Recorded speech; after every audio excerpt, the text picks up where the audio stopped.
The second topic that I'd like to discuss is about Antichristo. Antichrist. Antichrist ay galing yan sa salitang Latin anti, asawa ni uncle. Joke. Anti means laban. Antichrist. So, laban sa sinasabi ni Kristo ng Jesus Christ. By the way, discuss ko lang quickly, ang Christ is not apelyido. Rather, isang kalagayan ng kaisipan ng pagkatao ng tao na kung saan kalagayan na nandun ang total love. Kapag ikaw may total love at meron kang sense of sharp intuitive mindset, you are on a Christ level. Kaya nga Christ, hindi yan apelyido ng isang tao na pangalan ay Jesus. Hindi po. Now that's out. Ang sinasabing Antichrist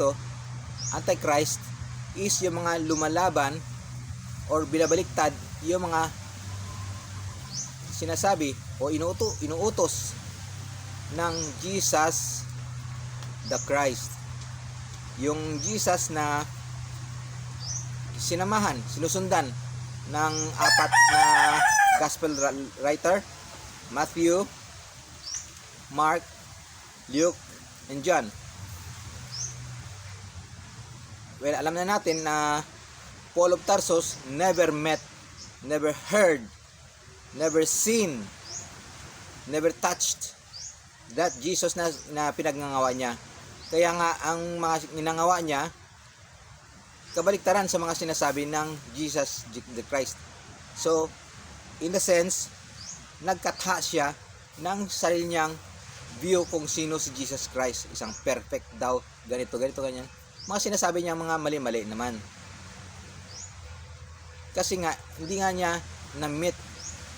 Nagbase lang siya sa mga marites. may mga kinuha siyang Jesus na kilala ni Matthew, mostly. Tapos may mga kinuha siyang tungkol kay Jesus na sinulat ni Lucas. Kasi yun ang naging physician niya. Yun ang naging kadikit niya. At merong mga kwento about Jesus na kinuha niya sa mga sinulat ni Mark at ni John.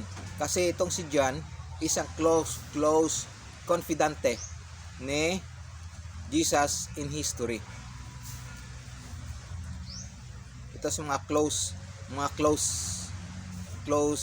followers. Yung apat na yan ang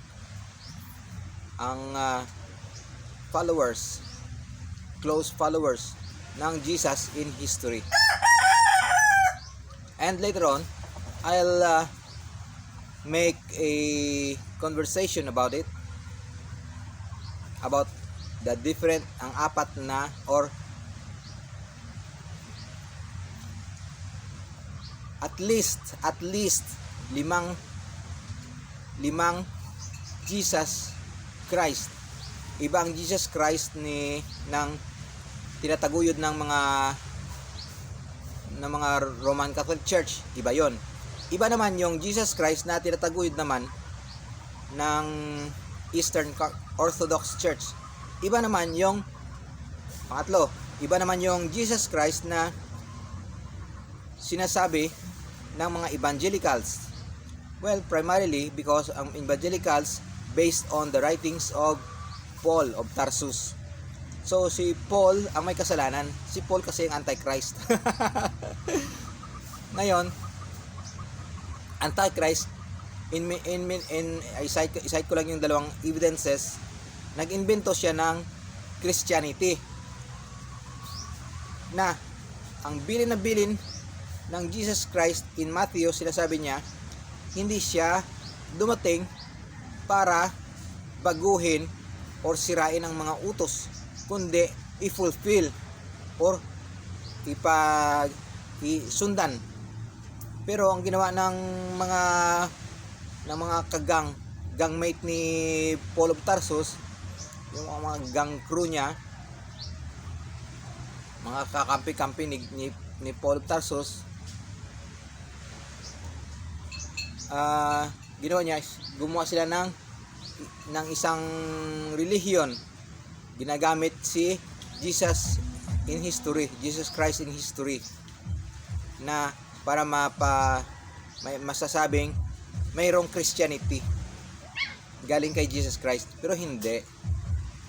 Look it closely, saya sa atin. Ika nga, yan, isa sa mga I noticed na hindi ini-sponsor ng mga pare, ng mga pastor natin ngayon. Ang Bible itself is replete of many warnings, many reminders, primarily to think. Pag-isipan nyo, ano sa palagay nyo? What do you think? Siya sa atin. Think. Yun ang ini-encourage ng Bible. Pero ang mga tanga naman, yung mga antichrist, sasabihin, maniwala sa mga tae na sinasabi nila. How cruel? I am cruel because they are cruel. Ganun lang yun. Bagong dogma pa rin. There's no such thing as new dogma.